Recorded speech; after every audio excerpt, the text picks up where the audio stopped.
أعوذ بالله من الشيطان الرجيم بسم الله الرحمن الرحيم قال الله تبارك وتعالى في القرآن المجيد والفرقان الحميد هل يستوي الذين يعلمون والذين لا يعلمون وقال تعالى وقل رب زدني علما.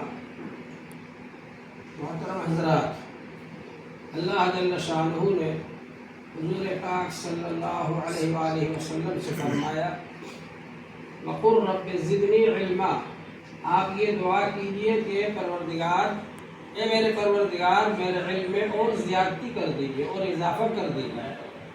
حضور صلی اللہ علیہ وسلم جو کہ سب سے زیادہ علم دیے گئے، سب سے زیادہ علم آپ کے پاس ہے اللہ جل شانہ کے بعد، لیکن آپ سے اللہ تعالی نے فرمایا آپ یہ دعا مانگیے رب زدنی علما، اے اللہ تعالیٰ اے میرے پروردگار علم میں اور زیادتی کر دیجئے.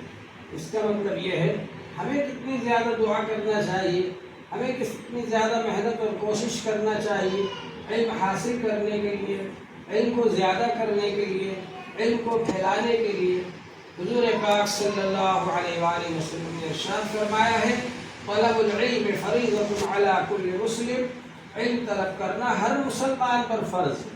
لہذا ہمارے اوپر یہ فرض ہے کہ ہم علم حاصل کریں، دینی تعلیم حاصل کریں، ہر مسلمان پر فرض ہے. جس مسلمان کو بھی نماز پڑھنا ہے، پاکی حاصل کرنا ہے، زکوٰۃ دینا ہے، روزہ رکھنا ہے، حج کرنا ہے، ان سب کے لیے ان سب چیزوں کا علم حاصل کرنا فرض ہے. علماء کرام سے پوچھ کر مسائل معلوم کریں. فاسألوا اہل الذکر ان کنتم لا تعلمون، اگر تم نہیں جانتے تو یادداشت والے علماء سے مسائل معلوم کرو.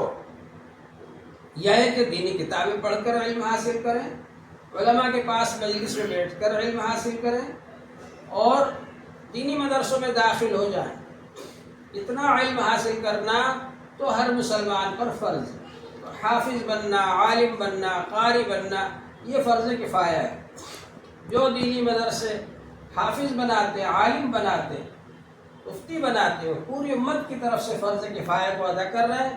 پوری امت کی ذمہ داری ہے کہ ان دینی مدارس کا تعاون کریں، ان کا ساتھ دیں، ان کا ہاتھ بٹائیں، ان کی خبرگیری کریں اور جہاں جس چیز کی ضرورت ہو وہاں وہ پہنچائیں، تاکہ اہل مدارس بے فکری کے ساتھ پڑھنے پڑھانے میں لگے رہیں اور ان کو اس کی مشقت نہ ہو کہ وہ جا کر کے خود انتظامات کریں. تو یہ ہم پوری امت کی ذمہ داری ہے، ہم سب کی ذمہ داری ہے. ہم کو اس کی کوشش کرنا چاہیے تاکہ یہ دین زیادہ سے زیادہ پھیلے. دین کی حفاظت کرنے والے علماء کرام ہیں، جب علماء کرام تیار ہوں گے وہ دین کی حفاظت کریں گے. اللہ تعالی ہم سب کو عمل کی توفیق عطا فرمائے. وآخر دعوانا الحمد للہ رب العالمین.